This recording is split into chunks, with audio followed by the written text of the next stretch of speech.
Medical కాలేజీల ప్రైవేటీకరణకు వ్యతిరేకంగా వైసీపీ చేపట్టిన కార్యక్రమంలో పాల్గొనకుండా తనని పోలీసులు అడ్డుకుంటున్నారని కేతిరెడ్డి పెద్దారెడ్డి ఆరోపించారు.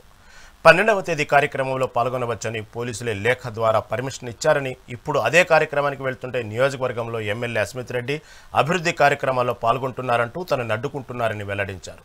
ప్రతిపక్షాన్ని అడ్డుకుంటే రాబోయే రోజుల్లో తాడిపత్రి పట్టణ ప్రజలే తిరగబడతారని అంటున్న కేతిరెడ్డి పెద్దారెడ్డితో మా ప్రతినిధి రవితేజ ఫేస్ టు ఫేస్.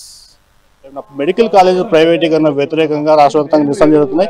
ఇందులో భాగంగా తాడిపత్రి మాజీ ఎమ్మెల్యే కేతిరెడ్డి పెద్దారెడ్డి కూడా ఈ కార్యక్రమంలో పాల్గొంటున్నారు. అయితే దీనికి సంబంధించి కూడా కార్యక్రమానికి వెళ్ళకూడదని చెప్పేసి పోలీసులు అడ్డుకున్న పరిస్థితి. అన్న చెప్పండి, ఈ రోజు రాష్ట్ర వ్యాప్తంగా వైఎస్ఆర్ కాంగ్రెస్ పార్టీ చేపట్టిన కార్యక్రమానికి మీరు వెళ్ళకూడదని చెప్పేసి పోలీసులు ఇప్పుడు చెప్పారు, ఏంటి అసలు?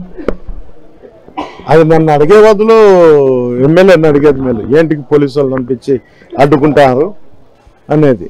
ఎందుకంటే నేను చెప్పేది, ఎప్పుడన్నా ప్రతిపక్షం అనేది ప్రజల్లో తిరుగుతేనే ప్రభుత్వానికి కూడా ఒక ఆలోచన వస్తుంది, ఏముంది ఏం కథ అనేది.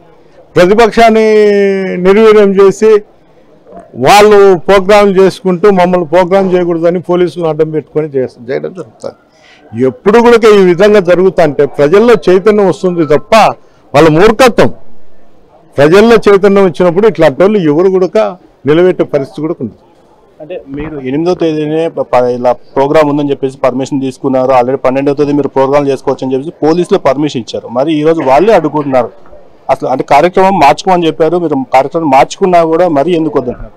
ప్రధానంగా ఇదేమి పై అధికారులు చెప్పిన ఆదేశాలేం కాదు, కానీ జేసీ కుటుంబం చెప్పిన ఆదేశాలతోనే వీళ్ళు నడుచుకుంటారు. మేము పెట్టిండేదేం కాదు. మా నాయకుడు జగన్మోహన్ రెడ్డి గారు రాష్ట్ర వ్యాప్తంగా పెట్టిన ప్రోగ్రాం. నేను పెట్టుకునేదో నేను చేసుకునేదైతే నేను చేంజ్ చేసుకునే అవకాశం ఉంటుంది. కనీసం అది కూడా ఇంత జ్ఞానం లేకుండా చేసుకుంటున్నారు. అది వాళ్ళ విజ్ఞతకే వదిలేస్తాను. కేతిరెడ్డి పెద్దారెడ్డి ఎలా యాడికి వెళ్తున్నారా లేదు, ప్రోగ్రాంలో పాల్గొంటున్నారా లేదా? పోలీసు వాళ్ళు పంపిస్తే లక్షణంగా వెళ్తారు. అయితే ఫ్యాక్షన్ కూడా చేస్తాను. ఇందాక ఒక మాట చెప్పారు, గతంలో కూడా చెప్పారు ఫ్యాక్షన్ చేస్తాను. ఇప్పుడు కూడా నర్మగర్భంగా చెప్పారు, దేవుడు అవకాశం ఇస్తే ఫ్యాక్షన్ చేసే అవకాశాలు కూడా ఉన్నాయని అన్నారు.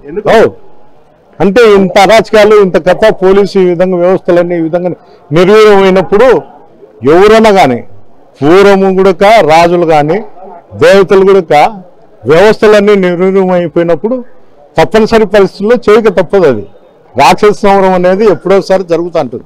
అదేవిధంగా ఈరోజు నిర్వీర్యమయ్యే పరిస్థితికి వచ్చింది. అవకాశం కోసం ఎదురు చూస్తుంటాం.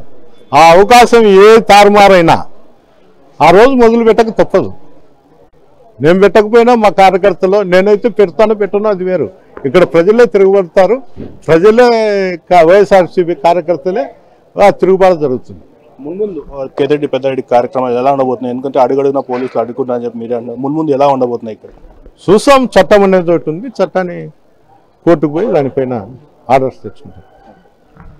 ఇది మాజీ ఎమ్మెల్యే కేతిరెడ్డి పెద్దారెడ్డి చెప్పిన పరిస్థితి. అయితే ముందు కూడా చట్ట ప్రకారమే తాము నడుచుకుంటామని చెప్తున్నారు. అయితే ప్రస్తుతం రాష్ట్ర వ్యాప్తంగా చేపట్టిన మెడికల్ కాలేజ్ ప్రైవేటీకరణ కార్యక్రమానికి తనకి పోలీసులు అనుమతి ఇవ్వలేదని చెప్పేసి, తాను ఈ కార్యక్రమానికి వెళ్ళలేదని చెప్పేసి స్పష్టం చేశారు. తాడిపత్రి నియోజకవర్గంలో జరుగుతున్న అన్యాయాలపైన ప్రజలే తిరగబడే రోజు దగ్గరలో ఉందని చెప్పేసి కేతిరెడ్డి పెద్దారెడ్డి చెప్తారు. కెమెరామెన్ అఖిల్తో రవితేజ, మెగా 9 న్యూస్, తాడిపత్రి.